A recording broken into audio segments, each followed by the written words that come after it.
तेरी कितनी हिम्मत, मेरे मेरे पुश्तैनी जायदाद पे नजर रखेगा तू? अगर हिम्मत है तो सामने आके दिखा। मेरे घर की तरफ बढ़ता हुआ तेरा हर एक कदम तुझे भारी पड़ेगा, भारी पड़ेगा।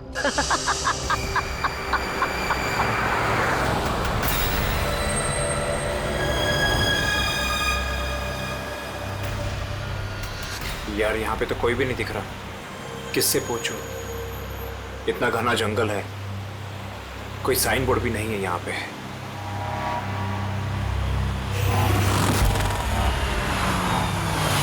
अरे भाई साहब, ये पिपलिया गांव का रास्ता यही है ना?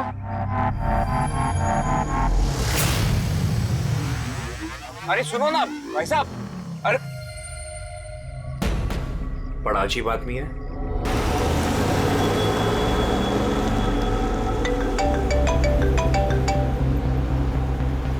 Hi baby. हाय, पहुंच गए? बस पहुंचने वाला हूँ। डोंट टेल मी तुम अब तक नहीं पहुंचे।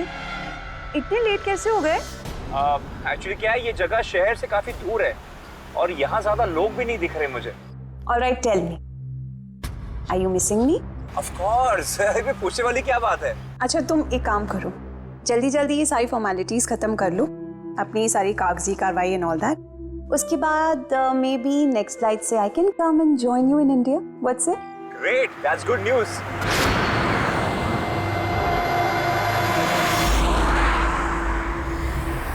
अच्छा बेबी, मुझे लग रहा है कि मैं पहुंच गया हूँ, वो मकान दिख रहा है मुझे। अरे ये गेट क्यों बंद है?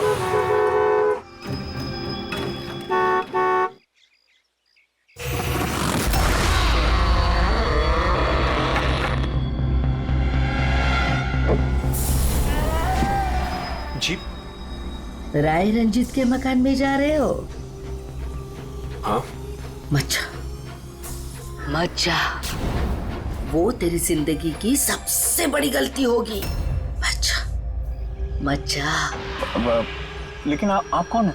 मैं तुम्हारी मौत, तुम्हारी मौत।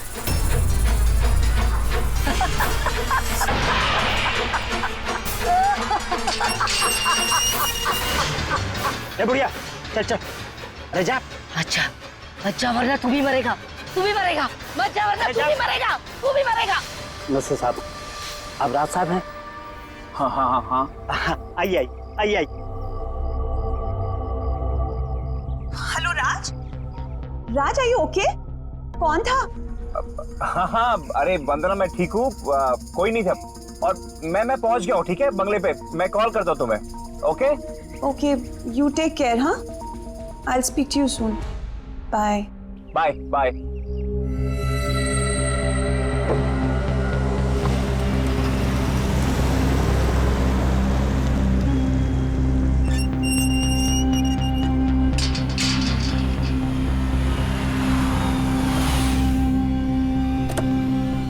आइए साहब।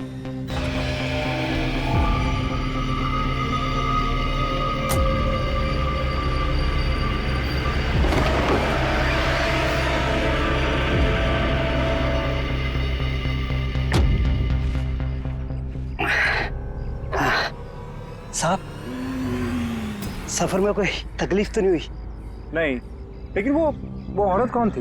बुढ़िया औरत जो आपसे बात कर रही थी ना, लाली नाम है उसका। थोड़ी अजीब सी है। आपको उसकी बातों का बुरा तो नहीं लगा? नहीं, बुरा नहीं लगा मुझे, पर मुझे एक बात समझ में नहीं आई कि उस औरत ने मुझे यहाँ आने से मना क्यों किया। जाने दीजिए ना साहब उसकी बातों का, थोड़ी सी हिली हुई है, कुछ भी बकती रहती है। आप आइए, अंदर आइए।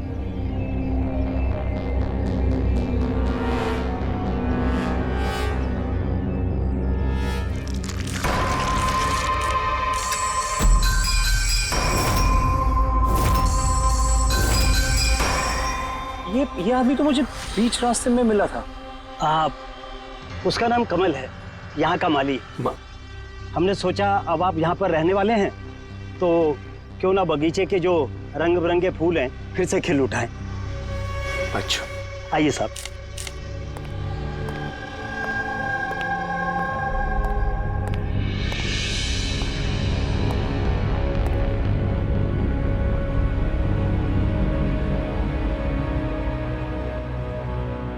अच्छा एक बात बताइए जी। यहाँ कितने साल से काम कर रहे हैं आप? बस साहब ये समझ लीजिए कि मैंने बचपन में चलना यहीं से सीखा था, और अब इस घर से तभी जाऊंगा जब मेरी अर्थी उठेगी। साहब अब ये घर आपका है, कहीं आप मुझे नौकरी से निकालते नहीं देंगे? अरे नहीं नहीं नहीं चाचा, ऐसे कैसे बात कर रहे हैं आप? ऐसी कोई बात नहीं, बिल्कुल बेफिक्र रहिए। और वैसे भी इतने बड़े घर की देखरेख आपके सिवा और कौन कर सकता है? हाँ? वाकई में आप बहुत नेक इंसान हैं। आइए।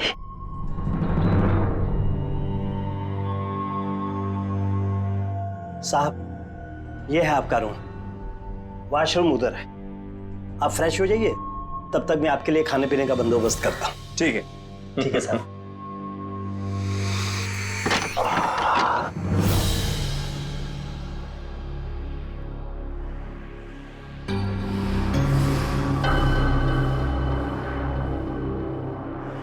चला जा,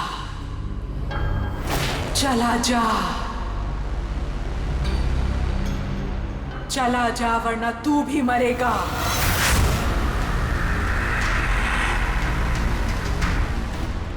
कौन?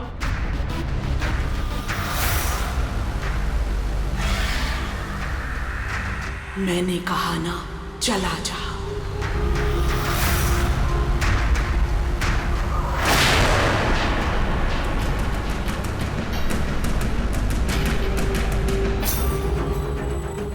कौन है?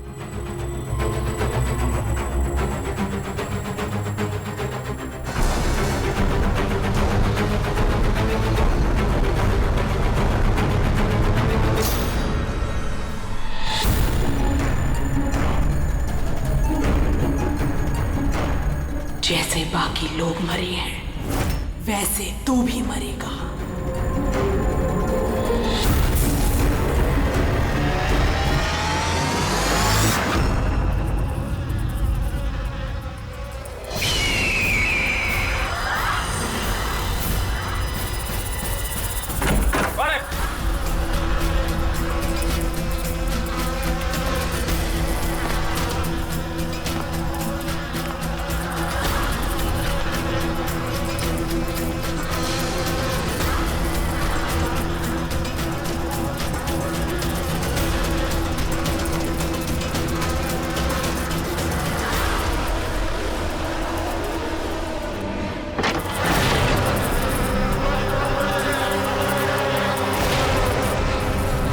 मधुमक्खी?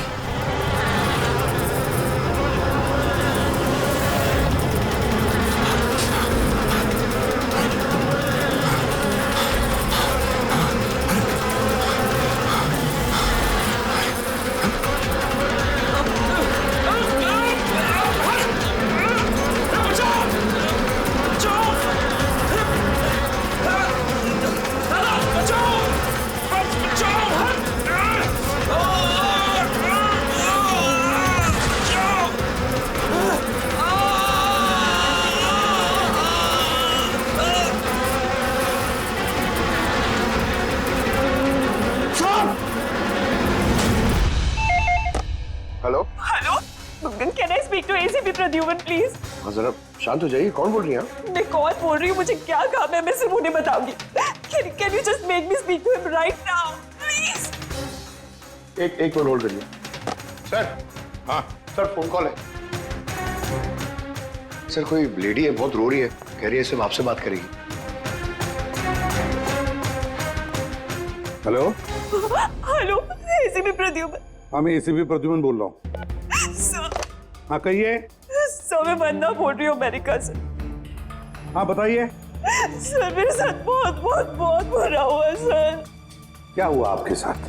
सर मेरे फियांसे राज इंडिया गए थे पुश्तैनी मकान खरीदते। सर मधुमक्खियों के काटने से उनकी मौत हो गई।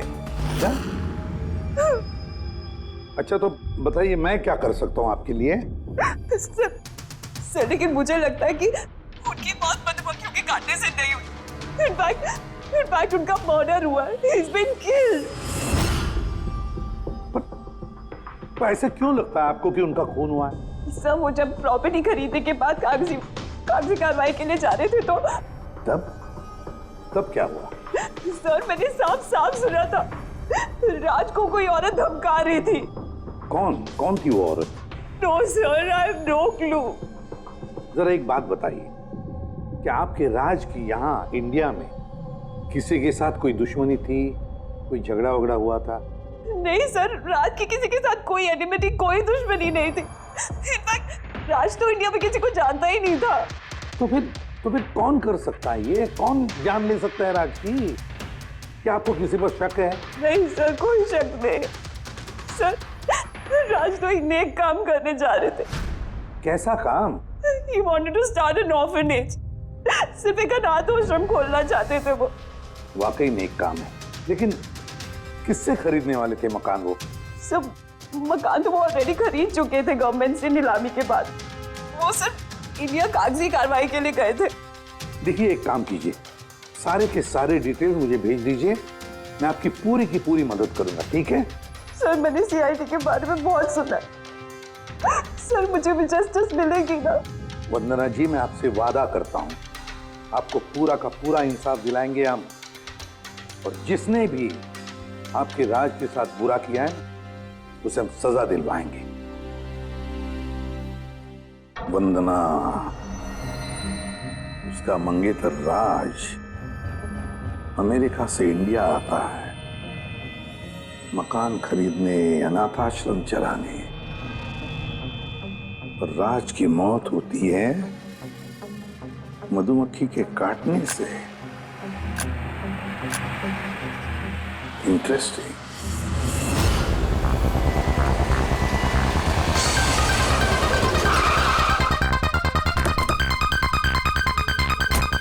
सर, यही वही बंगला है जो राज ने सरकार से नीलामी में खरीदा था। अच्छी खासी प्रॉपर्टी लग रही है। आप देखभाल करते हो उस जगह की? जी हाँ, कहिए। कहेंगे आप, हम सिर्फ सुनेंगे। क्या मतलब? सीआईडी? क्या बात होगी सर? राज राकेश नाम के एक आदमी का खून हुआ है यहाँ पे। बहुत बुरा हुआ सर उनके साथ। उन्होंने ही सरकार से ये मकान खरीदा था। हाँ, उन्हीं की बात कर रहे हैं। उनका खून नहीं हुआ, मधुमक्खियों के काटने से उनकी मौत हुई है। मैंने खुद अपनी आंखों से देखा था। देखा होगा आपने, लेकिन यहाँ इस बंगलों में आने से पहले किसी औरत ने उन्हें धमकी दी थी। कुछ जानते हो उस औरत के बारे में? अच्छा, वो लाली साहब, वो बुढ़िया तो बेतुकी बेसर की बातें करती रहती है। आप उसकी बातों को गंभीरता से मत लीजिए। क्या गंभीरता से लेना और क्या नहीं, वो हम तय कर लेंगे। आप ये बताइए कि वो लाली, वो रहती कहाँ है? कहीं भी नहीं सर। कहीं भी नहीं मतलब? उस बेचारी का ना तो अपना कोई घर है और ना ही कोई अपना परिवार। बस दिन भर इधर उधर घूमती रहती है। नहीं, कहीं तो बैठती होगी, खाना वाना खाती होगी। कोई एक जगह होगी ना जहाँ पे वो रहती होगी ज्यादातर। हाँ, पास में एक तालाब है, अक्सर वहीं बैठी रहती है। अच्छा, दे क्या तुम इस लाली से मिल लो, तब तक इस मकान का चक्कर लगा लेता हूँ मैं। ठीक है, अब जरा वो जगह दिखाओ जहाँ पे खून हुआ था।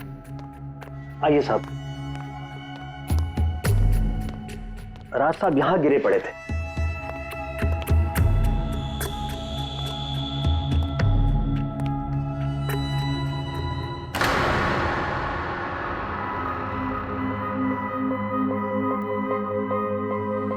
पहले मधुमक्खियों ने राज साहब को मारा, फिर वो खुद मर गए। ये मधुमक्खी के हमले यहाँ पे अक्सर होते रहते हैं क्या? नहीं साहब, इससे पहले तो मैंने एक मधुमक्खी भी नहीं देखी यहाँ। पता नहीं राज साहब के पीछे इतनी सारी मधुमक्खियां अचानक कहाँ से आ गई। राय रंजीत की हवेली से आ रहे हो ना तुम लोग?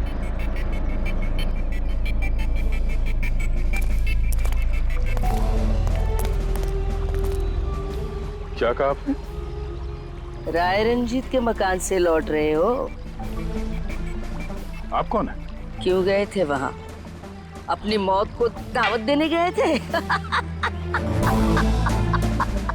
सर, लगता है ये लाली है।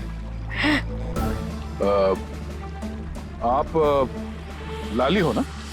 हाँ, तुम्हें किसने बताया? तुम्हें राय रंजीत के जासूसों ने यहाँ भेजा? हाँ, उन्होंने ही भेजा है ना यहाँ पे। कौन राय रंजीत? सांप था वो, सांप। उसने मेरी दादी को धोखा दिया, उन्हें अपने ही घर से धक्के मार के निकाल दिया। ऐसे बाहर छोड़िए मुझे, मुझे मेरे घर से मत निकाल, मुझे मेरे घर से मत। शर्म आनी चाहिए तुम्हें रंजीत, तुम अपनी खुद की भाभी को घर से बाहर निकाल रहे हो। कम से कम अपने भैया का तो लिहाज किया होता। अरे उनका क्या लिहाज करना, उन्होंने खुद ही तो अंगूठा लगाकर ये घर मेरे नाम किया है। तूने उन्हें शराब पिलाकर धोखे से अंगूठा लगवाया था। अब क्यों किया, कैसे किया, इस गहराई में जाने से क्या फायदा। समझने वाली बात तो ये है कि ये मकान अब मेरा है और तू सड़क पर आ गई है। चलो निकलो इसे यहाँ से। अब तक कितने लोग मरे? वो सब लोग मर गए जिन्होंने वो मकान खरीदना चाहा। तुम लोग वो घर मत खरीदना, तुम भले लोग लग रहे हो, वरना तुम्हारी बीवी विधवा हो जाएगी।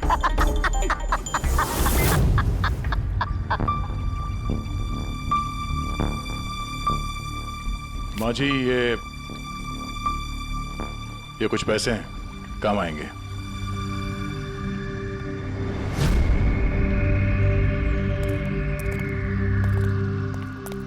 सर, लगता नहीं है इसका राज की मौत में कोई हाथ है। ये तो खुद बेचारी सदमे और विश्वास में लग रही है। हो सकता है राज की मौत कोई मर्डर ही ना हो, कोई हादसा हो।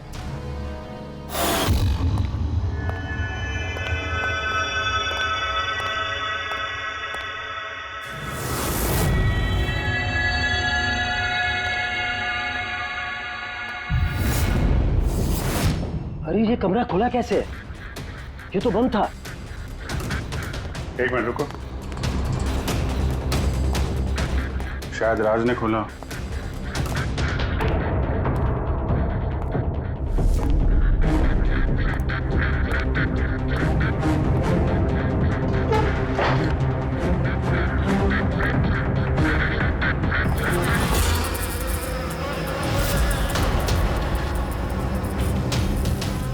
ये है तो छत्ता यहाँ पे।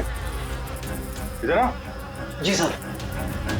ये है मधुमक्खी का छत्ता। अरे मैं पहली बार देख रहा हूँ साहब। तो ये राज यहाँ इस स्टोर रूम में क्या करने आया था? साहब शायद बंगलू देखने आए होंगे। अच्छा, और उस वक्त तुम खाना लेने गए थे? जी सर।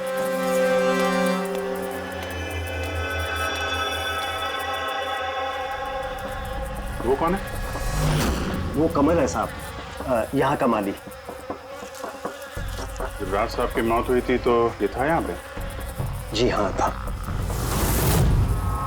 कमल, इधर आओ, साहब बुला रहे। जी सर। कमल, जब राज साहब की मौत हुई थी तो यहाँ आसपास किसी अनजान आदमी को देखा था तुमने? कोई अजीब सी घटना हुई हो? नहीं साहब। तो ये छत्ता यहाँ पे है तो तुम्हें कुछ काम करने में परेशानी नहीं होती? मधुमक्खी ने काटा नहीं तुमको कभी? नहीं सर, मधुमक्खी तो तब काटती ना जब यहाँ कोई छत्ता होता। पहले तो मैंने ये छत्ता यहाँ देखा ही नहीं साहब।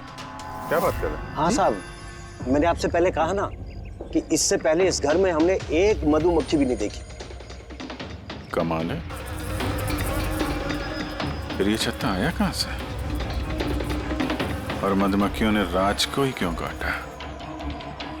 ये तो कोई एक्सपर्ट ही बता सकते हैं। आसान के क्या पता चला राज की मौत के बारे में? मौत कैसे हुई? बॉस, इसकी मौत मधुमक्खियों की वजह से हुई है। यार तुझे पूरा यकीन है राज की मौत मधुमक्खियों की वजह से ही हुई है? हाँ बॉस, ये डॉक्टर ने जो रिपोर्ट बनाई है मैंने वो भी देख ली। इस राज का अच्छी तरह से चेकअप भी कर लिया। मुझे पूरा यकीन है राज की मौत मधुमक्खियों के डंक के जहर की वजह से ही हुई है। सर, बचपन में मुझे मधुमक्खी ने काटा था, मैं तो जिंदा हूं। हाँ सालू के साहब, पंकज पे जहर का असर क्यों नहीं हुआ? अरे पंकज को मधुमक्खी ने काटा था, मधुमक्खियों ने नहीं काटा था। बॉस, अगर एक दो मधुमक्खी काटे तो बात समझ में आती है, लेकिन सैकड़ों मधुमक्खियां अगर हमला कर दे तो इट्स इम्पॉसिबल। मधुमक्खियों के डंक से? साळुंखे कहता है कि राज की मौत मधुमक्खियों के डंक से हुई है, मधुमक्खियों के जहर से। तो राज की मंगेतर वंदना कहती है कि राज का खून हुआ है।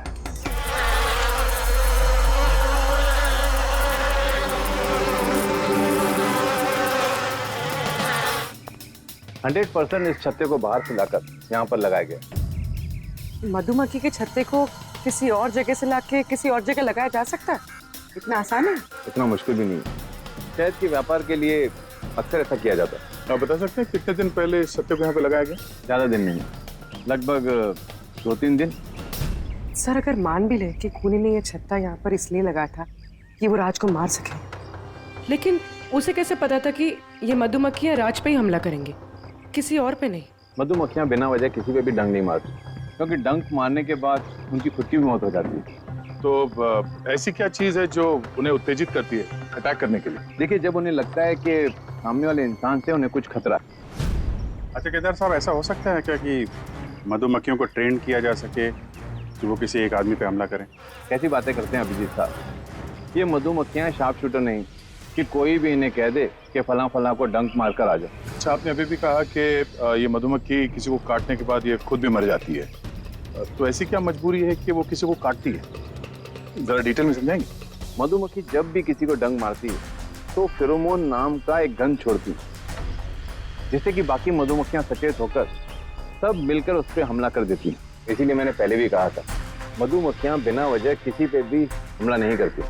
जरूर राज ने मधुमक्खी के छत्ते के साथ कुछ छेड़खानी की होगी।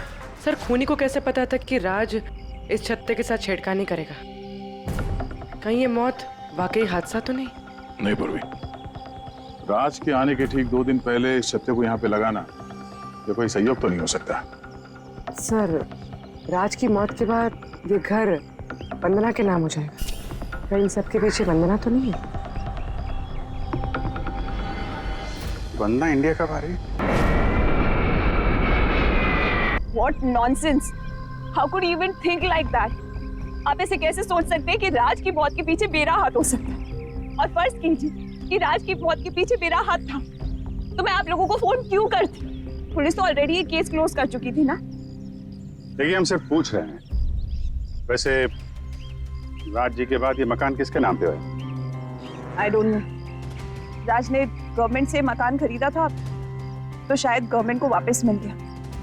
मुझे अभी तक कोई नोटिस नहीं है। हाल फिलहाल में राज का किसी के साथ कोई झगड़ा हुआ था? I have already told you that Raj एक नेक दिल इंसान थे और उनका किसी से दुश्मनी होना वॉज इम्पॉसिबल। अगर मुझे पता होता कि राज की नेक दिली उनकी जान ले लेगी तो मैं उन्हें कभी इंडिया आने ही नहीं देती। ये अनाथ आश्रम खोलने का ख्याल राज जी के दिमाग में कैसे आया? राज खुद अनाथ थे, इसलिए वो दूसरे अनाथ बच्चों की फीलिंग समझते थे। वो अनाथ बच्चों को घर जैसा माहौल देना चाहते थे, और जैसे उन्हें पता चला कि गवर्नमेंट ये मकान नीलाम कर रही है तो राज ने सबसे ऊंची बोली लगाकर ये मकान खरीद लिया। तो कहीं इस राज की मौत का कारण ये घर तो नहीं है? हो सकता है कोई और भी इस घर को खरीदना चाहता था, राज बीच में आ गया इसलिए। What? कोई इतना नीच कैसे हो सकता है? इस दुनिया से इंसानियत उठ गई है क्या?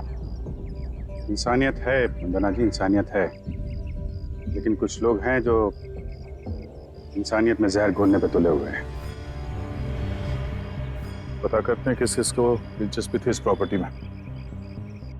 देखिए सर, मैं आप लोगों को नहीं बता सकता हूँ कि राज जी के अलावा किन किन लोगों ने इस नीलामी में हिस्सा लिया था। सॉरी। क्यों नहीं बता सकते? देखिए, ये सरकारी सर इंफॉर्मेशन है, ऐसी किसी के साथ शेयर नहीं कर सकता हूँ मैं। हम भी तो सीआईडी का ही काम कर रहे हैं। हाँ वो सब ठीक है, लेकिन क्या है कि अगर सरकारी नोटिस मिल जाए तो मैं ये आपको इंफॉर्मेशन दे सकता हूँ, उसके बिना नहीं दिखा सकता सर। तो नोटिस मिल गया।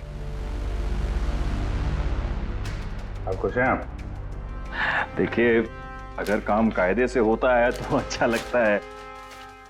हाँ ठीक है, ये लीजिए, ये लीजिए। कुल मिलाकर सर 12 लोग थे जो इस बंगलो को खरीदना चाहते थे सर।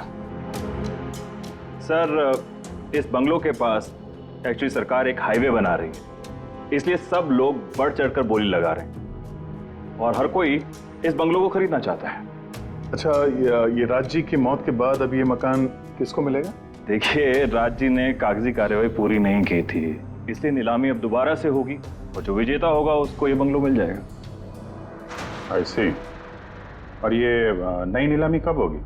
देखिए सर, अभी उसकी डेट तो तय नहीं है सर, लेकिन आपको एक बात और बताना चाहूंगा सर कि राज जी से जितने भी बिल्डर्स थे वो काफी भड़के हुए थे, काफी नाराज थे, क्योंकि उन्होंने सबसे ज्यादा बोली लगाई थी। नहीं सर, एक्चुअली उन्होंने डेडलाइन के बाद बिड सबमिट की थी सर, इसी वजह से लोग नाराज थे उनसे। हाँ, लेकिन अगर डेडलाइन के बाद उन्होंने बिड किया था तो सरकार ने एक्सेप्ट कैसे कर लिया? सर एक्चुअली वहां पर वो अनाथ आश्रम खोलना चाहते थे, और सर अमेरिका से जो इंडिया का वक्त का फर्क है सर वो 9.5 घंटे का है, इसलिए सरकार ने वो बिड एक्सेप्ट कर ली थी।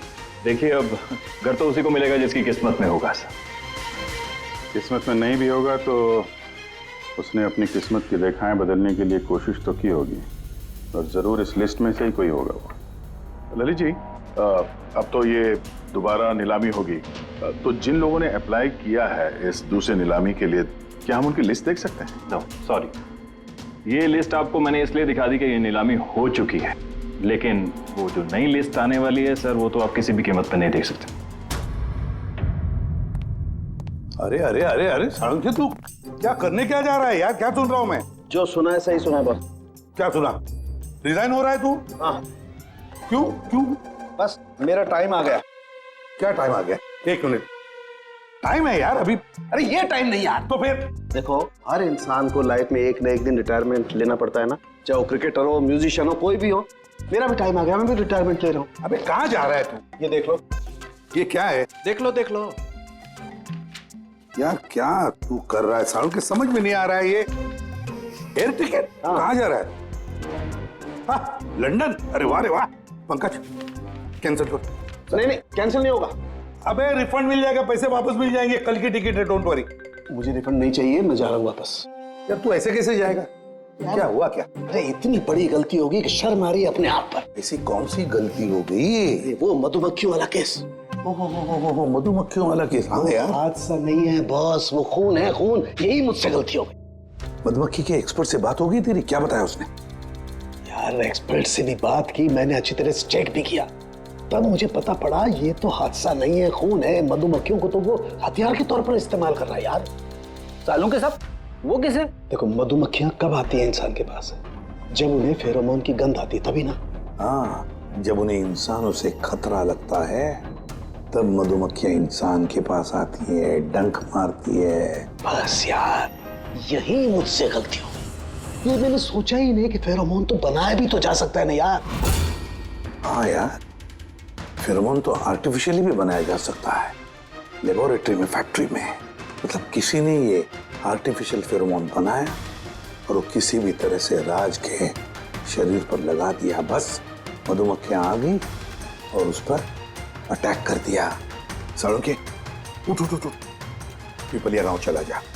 वहां पे जहाँ पे राज का खून हुआ, राज का सारा सामान चेक कर, पता तो चले ये फेरोमोन वहां पर आया कैसे और किसने इस्तेमाल किया ये फेरोमोन राज पर। Yes boss. ये रहा सर, राज का सारा सामान इस सूटकेस में। ठीक है। सर एसीपी साहब बता रहे थे आप रिटायर होने वाले हो। कब है आपका लास्ट वर्किंग डे? आपके लास्ट वर्किंग डे से 1 दिन के बाद। मतलब नहीं हो रहा है। अच्छा दया, एक काम करो, मैं बाहर जाता हूँ और तुम जो है ना, एक एक करके सामान मुझे बाहर पकड़ाओ, तो पता करते हैं कि कौन से सामान में फेरोमोन है। ठीक है सर? ये पकड़ेंगे आप? जरा रख लीजिए थोड़ी देर के लिए। दिखेगा ना बाहर? दिखेगा। मधुमक्खी है इसके लिए कह रहा था। अभिजीत हो तुम? हाँ। ये पूर्वी है। हाँ। ये दया। अरे दिख रहा है सर। चलिए चलिए चलिए, संभाल के सर, संभाल के। हाँ। चलिए जी सर।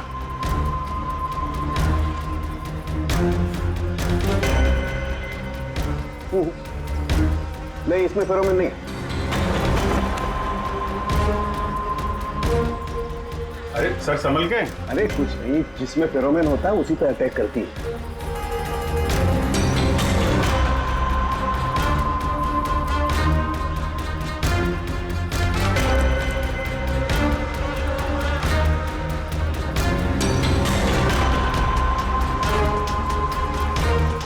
नहीं यार।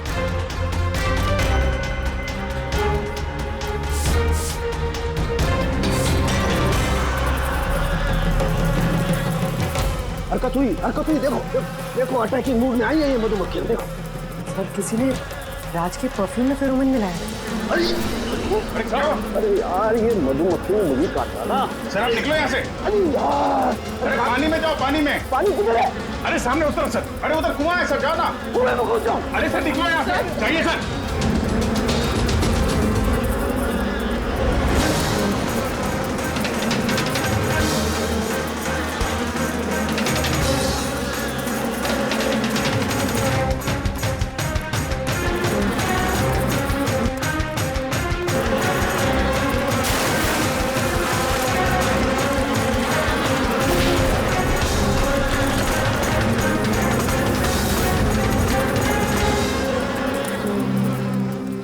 ठीक हो सर? बाप रे बाप, ये मधुमक्खियां आपको रिटायर नहीं होने देंगी सर। बाहर निकालो मुझे। आइए आइए आइए सर। मधुमक्खी, अरे नहीं, आइए आइए आइए। हेलो जी, नमस्ते, कैसे हैं आप? जी मैं चंदूमल फंडूमल कंकेशवास। अरे वाह, बहुत लंबा नाम है आपका। बताइए क्या काम था आपको? जी वो नीलामी के लिए आया था मैं। वो पुराना वाला बंगलो हाईवे के पास, वो खरीदना है मुझे। सर ऐसे नहीं खरीद सकते हैं सर, उसमें नीलामी होगी तभी वो जो जीतेगा वही खरीद सकता है। अरे तो पैसा लगाएगा ना, मैं पैसा लगाएगा। देखिए अब टाइम नहीं बचा है, सिर्फ 15 मिनट बचे हैं, आप लेट हो गए। ठीक है, क्या बात कर रहे हैं सर, 15 मिनट में क्या क्या हो जाता है। ये देखिए ना, मैं तो ये बेड का लिफाफा भी लाया हूँ, ये देखिए। राकेश इधर रजिस्टर लेकर आ।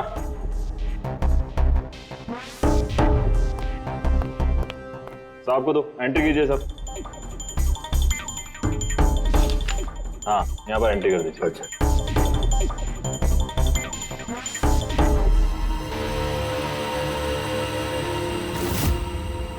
यहाँ साइन कर दीजिए लास्ट में।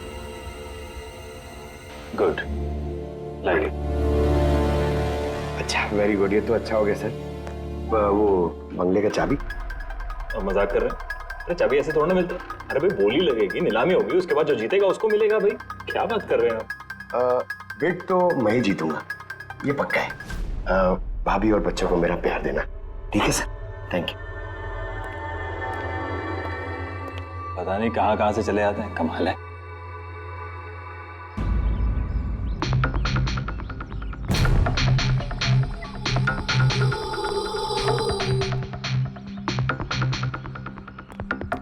क्या भाई साहब काम हुआ? सर ये देखिए, चंदूमल फंडूमल कंकेशवास का कमाल। उठ जाओ पंकज, 12 में से 2 लोग हैं जिन्होंने दोबारा बोली लगाई है इस मकान को खरीदने के लिए, हेमंत और रोशन। मतलब खूनी इन्हीं 2 में से कोई हो सकता है। और जो कोई भी है इस बार भी इस मकान को हथियाने के लिए किसी भी हद तक जा सकता है। दोस्तों अब ये वक्त आ गया है कि बता दिया जाए कि नीलामी का विजेता आखिर है कौन। और मुझे बताते हुए बहुत खुशी हो रही है कि नीलामी के जो विजेता है मिस्टर रोशन। रोशन जी आपको बहुत बहुत बधाई हो। 1 मिनट, काय की बधाई हो? सबसे ज्यादा बेट मैंने लगाई थी, ये कैसे जीत गए? देखिए भाई साहब, आपको कोई गलतफहमी हुई है। सबसे ज्यादा बेट मिस्टर रोशन ने लगाई थी, इसलिए रोशन को मकान दे दिया गया। ऐसा हो ही नहीं सकता।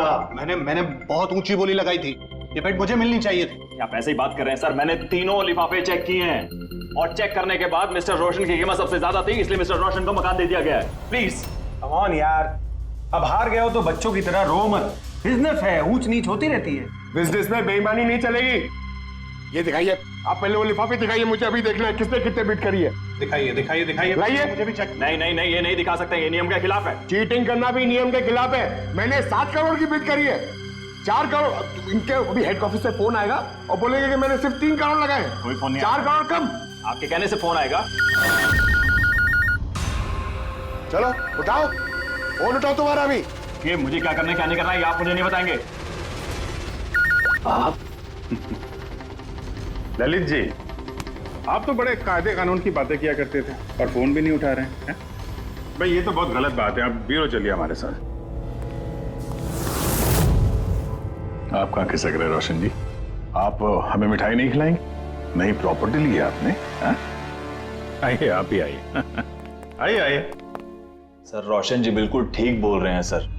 सर रोशन जी का इससे कुछ लेना देना नहीं है। जो भी फ्रॉड हुआ है सर मैंने किया है।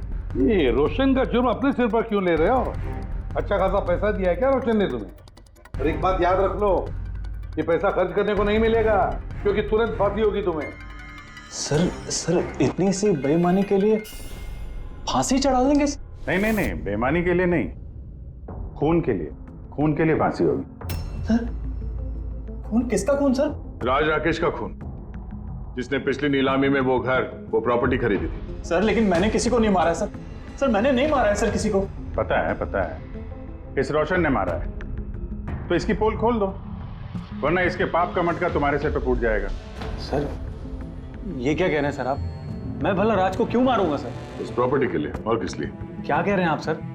सर मैं मानता हूं कि मैं ललित के साथ मिलकर नीलामी में छोटी मोटी हेरा फेरी करता था, पर सर एक प्रॉपर्टी के लिए किसी का मर्डर थोड़ी कर दूंगा मैं। तो मतलब तुम्हारे कहने का मतलब है तुमने ये खून नहीं किया? नहीं सर। चल ठीक है, पूर्वी जरा वो परफ्यूम लाना।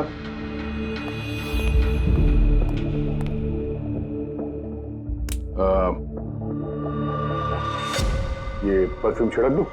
हाँ? बाहर मधुमक्खियों का छत्ता है, क्या होता है?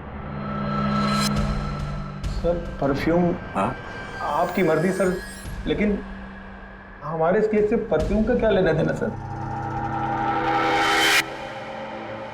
मुझे वाकई पता नहीं इस परफ्यूम का कोई इस केस से संबंध है। सर जी हम सच कह रहे हैं सर, राज्य की मौत से हमारा कोई संबंध नहीं है सर। ललित बिल्कुल ठीक कह रहा सर।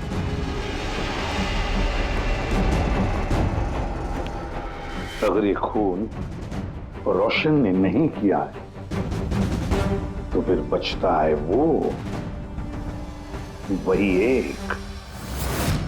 इन कागज से साबित होता है कि तुम राय रंजीत के पोते हो। तुम्हारे पास तो बहुत बड़ी वजह थी इस मकान को वापस पाने के लिए, क्यों? देखिए, राय रंजीत का पोता होने से यह साबित नहीं होता कि यह खून मैंने किया है। हेमंत जी, खूनी कभी कभी अपने जुर्म के सबूत अपने साथ लेकर चलता है, जैसे तुम। मैं समझा नहीं। मैं समझाता हूं। ये रहे सबूत। कमाल है सालू के साहब, सेफ्टी सूट पहनने के बावजूद भी आप दोनों को मधुमक्खियों ने काटा। हाँ, कभी कभी सेफ्टी सूट पहनने के बाद भी मधुमक्खियां डंक मार सकती हैं, और फिर मधुमक्खी के छत्ते को इधर से उधर ले जाने में तो और भी ज्यादा अटैक हो सकता है, नहीं? जी देखिए, वो दरअसल बहुत हो गया हेमंत, तुम्हारी बेगुनाही का और भी कोई सबूत चाहिए? जी नहीं, मैंने ये सब किया था। जब राज बंगले में घुसा तब मैं वहीं था, और मौका देखकर मैं बंगले में घुस गया था। मैंने परफ्यूम की बोतल के अंदर फेरेमोन मिला दिया। उसके बाद राज को आवाज से डिस्ट्रैक्ट किया, मधुमक्खी के छत्ते तक लेकर गया, और उसके बाद का काम मधुमक्खियों ने कर दिया था। मुझे मेरा पुश्तैनी मकान वापस चाहिए था। वाह रे वाह, अपने पुश्तैनी मकान के लिए तुमने एक नेक इंसान का खून कर दिया। कानून तुम्हें कभी माफ नहीं करेगा।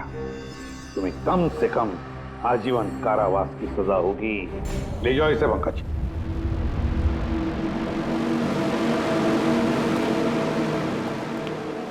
पंखे, केस खत्म, रिटायर हो सकता है तू। मुझे रिटायर होना ही नहीं है। कल तक तो बोल रहा था रिटायर करो। वो कल की बात थी। भगवान, मतलब पीछा तो नहीं छूटने वाला इस आदमी से अपना। हाँ, पीछा नहीं छूटने वाला है किसी का, किसी से नहीं। मुझे तुम्हारे बिना चैन नहीं, और तुम्हें मेरे बिना चैन नहीं। ये लीजिए, सरकार ने बंगलो अब राज से आपके नाम करने का निर्णय लिया है। उम्मीद है कि अब आप मिस्टर राज के अनाथ आश्रम खोलने का सपना पूरा कर पाएंगे। राज के जाने के बाद मेरी लाइफ का यही मकसद रह गया है, उसका आखिरी सपना पूरा करना। But thank you so much Raj को जस्टिस दिलाने के लिए। हमने जो कुछ भी किया वो तो हमारा फर्ज था। आपको और कोई मदद की जरूरत हो तो हमें जरूर याद करिएगा। कभी कभी आते रहिएगा, उन बच्चों को भी आपसे इंस्पिरेशन मिलेगी। ये भी कोई पूछने की बात है? हो सकता है उन बच्चों में हमें कोई हमारा नया सीआईडी ऑफिसर मिल जाए।